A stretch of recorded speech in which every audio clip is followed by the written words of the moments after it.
doesn't talk about it. But the black population wants law enforcement. Let's be crystal clear. What black people want is equal justice. What black people want is for black people to not be executed in the streets and allow officers to get away with, I thought my life was in danger. I felt I was threatened. When they shot the person in the back as they ran away. What black people want is when young white boys break laws, assault people, do pranks and hijinks, not to be called boys and children. You know, like the coach's son, 21 years old, and they called it a childish hijinks for him to steal someone's phone call, make prank calls, and broadcast those calls. It was a hijinks. He, at 20 fucking years old, he was referred to as a boy. Or Tamar Rice was shot down and they referred to him as a man. We saw a man. We felt threatened. We thought they were a danger. That is what the black community wants. But we see you. You found El Salvador to shuffle off people 3 or 4 shades lighter than us. But we also hear that you and Rubio are talking to Rwanda and 2 or 3 other African nations where you could deport black Americans back again, out of the country. Yeah. Black Americans want to know about that shit. Black Americans are watching you. Black Americans have known how prejudiced you are for decades. What black Americans want is for our white counterparts to get their boots on the fucking ground. I want them to speak every day about you. That's what black Americans want. Not the toadies. Not the ones that you sift through.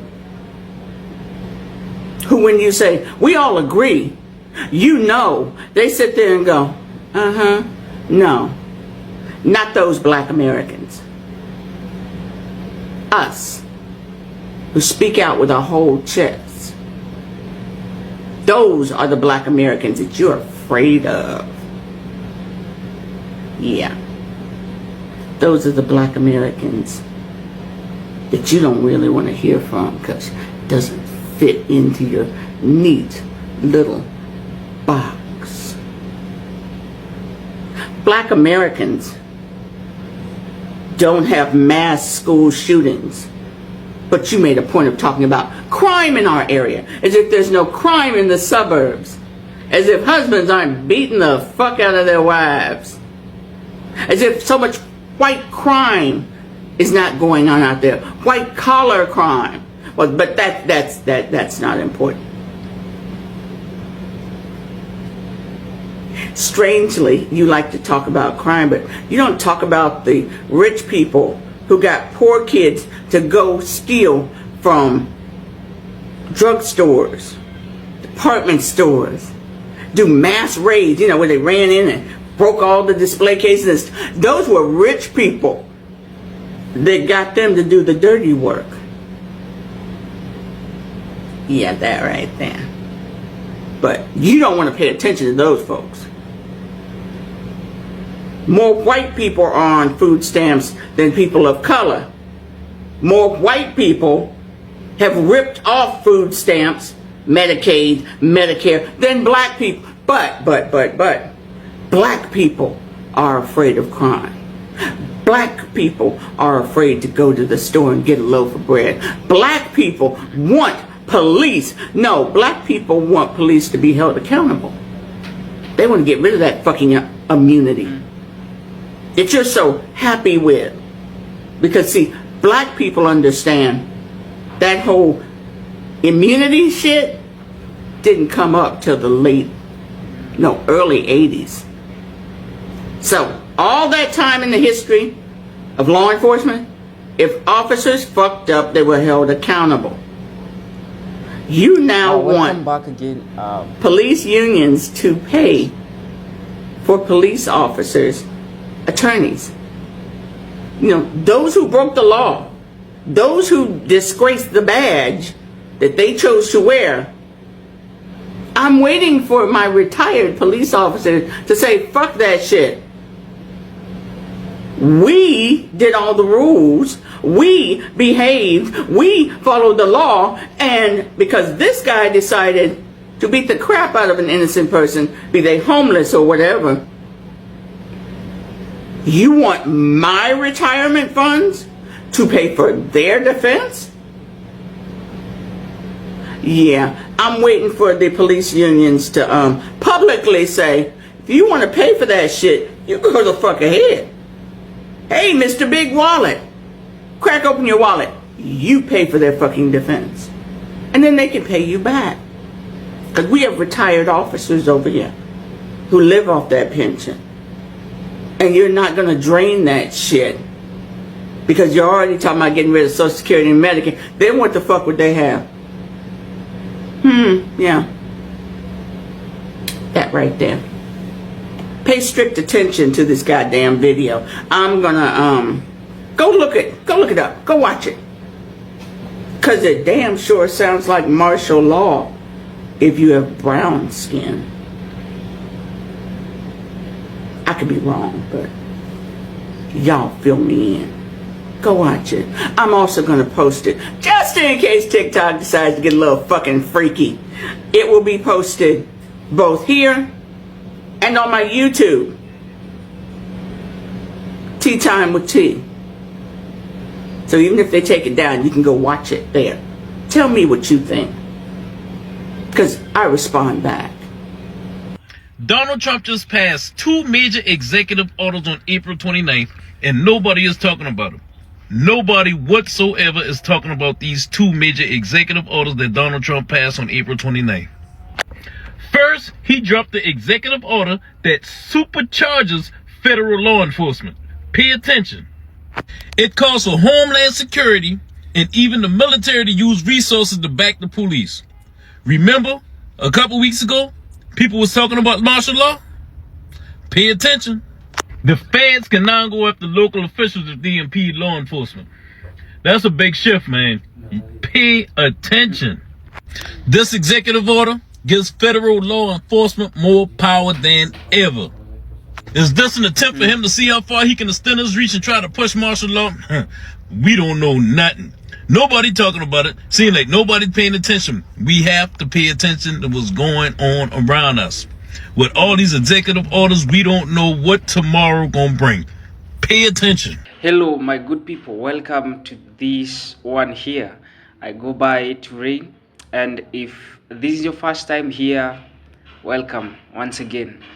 Now we're gonna talk about something so serious, something so deep that has outraged, the black community, and over what's being called, quiet martial law that is creeping through Trump's, new executive moves. And if you thought it was just a more of a tough kind of a talk, then you're gonna think again. You're gonna think once again. When Trump starts using phrases like restoring order, cleaning up the streets, you all know that usually, what that usually means. It means a lot. And history has shown us, history has shown everyone that that those policies don't land in Beverly Hills and the hit hardest in Baltimore, Detroit, and Atlanta. There is a robbing operation in American flag and calling it safety. Come on. From civil rights leaders to folks on the ground, the message is very clear that we enroll back of the freedom of the black people. We see through these groups like the NAACP and the leaders from BLM have been raising the red flags that they are not just calling it unfair, and they are not just calling it what it is. It is like the black people are moving backwards, to 1965. And so while Trump's talk about law and order, his people are out there trying to erase black history in schools, strip down diversity efforts. And are you really going to tell me that that is the part of the same playbook and control of the narrative? Silence the people and say, look, everything is peaceful. That ain't peace, that's not peace. That's oppression with prayers relief. But black people are saying, don't get to erase us now. We know our rights, we know who we are, and we know our significance. So I want us to rock in and watch the reactions of the blacks concerning this, and then we can come back and talk about it. But during the video, you can share your feeling concerning this video in the comment section. If this is your first time, please consider supporting our channel. Give us a like, share our content. We will greatly appreciate. This is the simplest way we can support each other. Let's rock in now that you've done so. So yesterday, Donald Trump signed an executive order ordering that federal agencies to increase the flow of military and security equipment to local law enforcement. Okay, so now local law enforcement will be receiving unused military equipment. It seems as though we are on our way, somewhat like a prelude to martial law. And a lot of people, a lot of citizens are speculating that that's exactly what it is, that this executive order is a gateway to martial law. So the order does not actually specify the type of equipment that local law enforcement will be receiving, but just going off of what we know from the past, you could definitely at least expect armored vehicles, tactical equipment, surveillance teams, basically whatever we see when one of our people are holding a protest with the SWAT team. Yeah.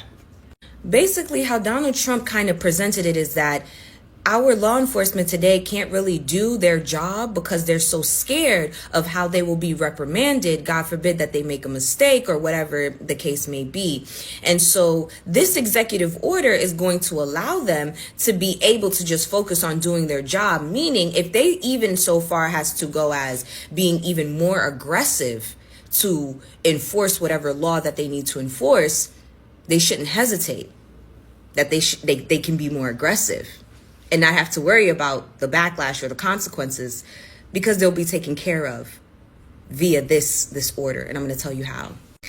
So I'm reading from an article that comes from The Nation that's discussing this topic. So it says that the police are now protected by powerful, well-funded, and well-lawyered unions. Okay. They are protected by the judicial doctrine of qualified immunity, which prevents them from being personally sued for monetary damages when they damage or destroy property or lives. They're protected by prosecutors and district attorneys who work alongside them and often reluctant to charge them with crimes. The entire system is designed to allow cops get away with crimes. That's exactly what it is. So you mean to tell me now a cop who had been held criminally liable, they've been held criminally liable, can now have their expenses paid for? They have their expenses paid for. So if you don't have to worry about losing your job, you don't have to worry about having to now pay for these lawyer fees if you do mess up, why would you care about not messing up? Cops will also get free lawyers and not the overworked underpaid attorneys that you and I would get for legal aid. No. See, Trump had actually been bullying law firms into providing pro bono services for conservative reasons or causes. But he didn't exactly tell them what those causes were supposed to be. And now they know. As if cops didn't already have access to lawyers via their work union. But now they're going to get the best of the best. Oh, and just so you know, no pro bono lawyer will be made available for the people that the cops decide to murder, beat up, or otherwise harass. No, you still get legal aid if you can't afford one. And just so you know, the Attorney General and the Secretary of Defense have 90 days, 3 months, basically, to start expanding the provision of military and national security resources to assist state and local law enforcement. They got 3 months, 90 days to get them all of the material and equipment that they need. With that being said, although we are about 2 or 3 executive orders away from martial law, constitutionally at least, being allowed to be enacted, Black and brown people, please, do not go out into the streets unless you absolutely have to.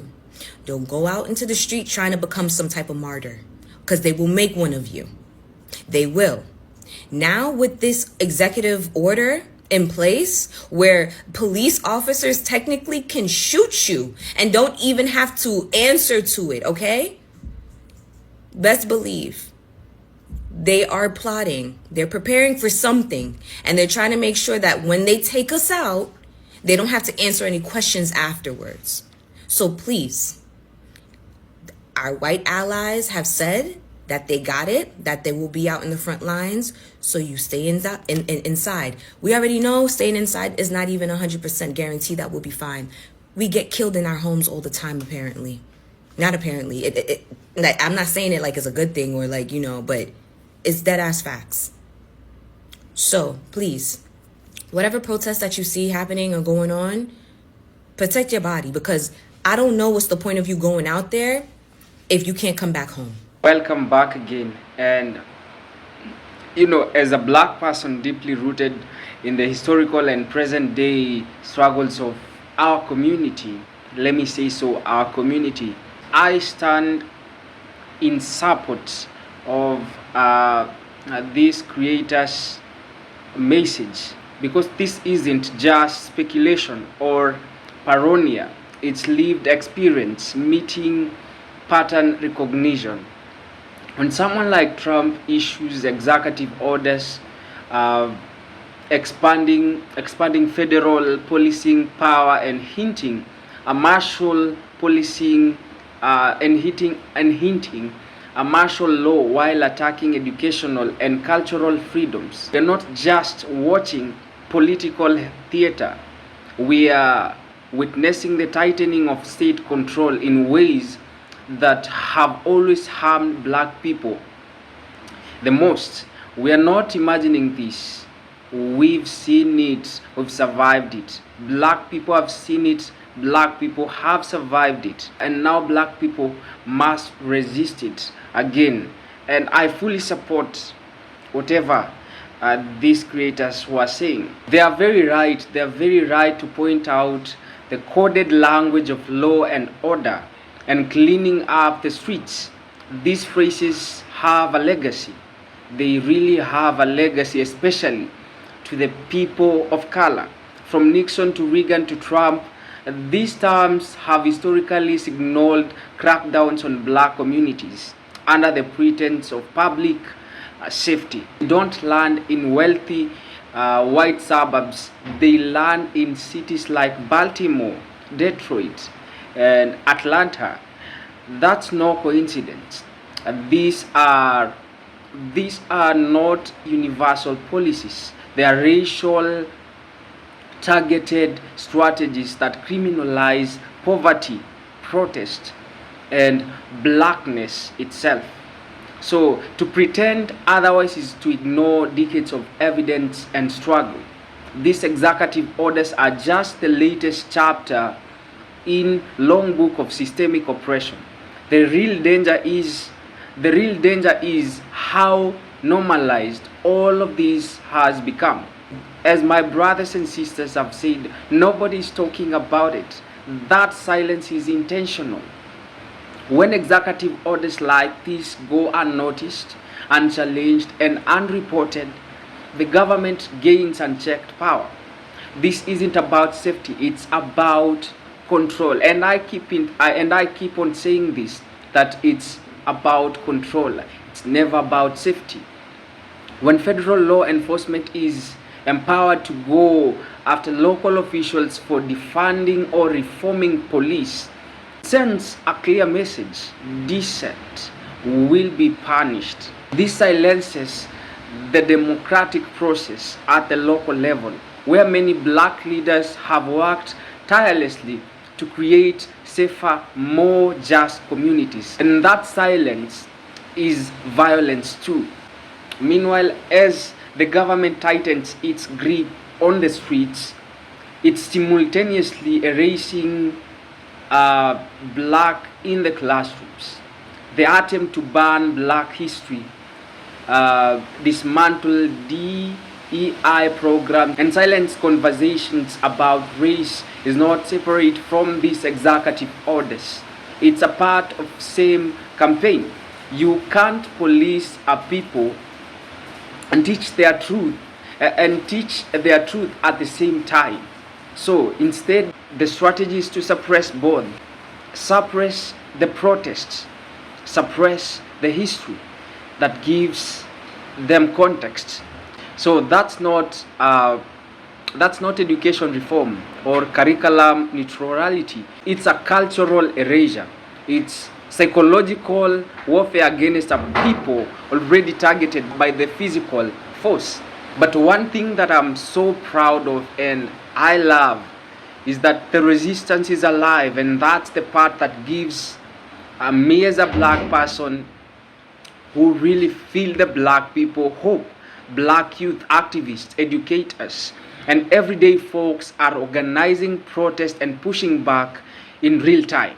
So platforms like Freedom to Learn and local communities movements are not just about protecting education. They are about protecting memory, identity, and right to speak the truth. The power of the black lies in the refusing to be silenced or erased. So black people have been here before, and we've all been here and fought the way through. But I'm very happy that this time the black people are armed, not just with anger, but with knowledge, strategy, and unity. And all these creators are absolutely right when they say this isn't about party lines. Oppression doesn't care if there is an elephant or a donkey in the White House. So black people must remain clear-eyed about the fact that systems of power will always protect themselves, and that includes using fear, violence, and silence as tools.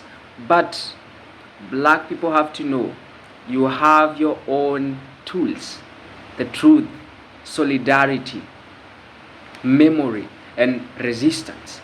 So no, you will not let them erase black history. Not today, not on the watch of the black people.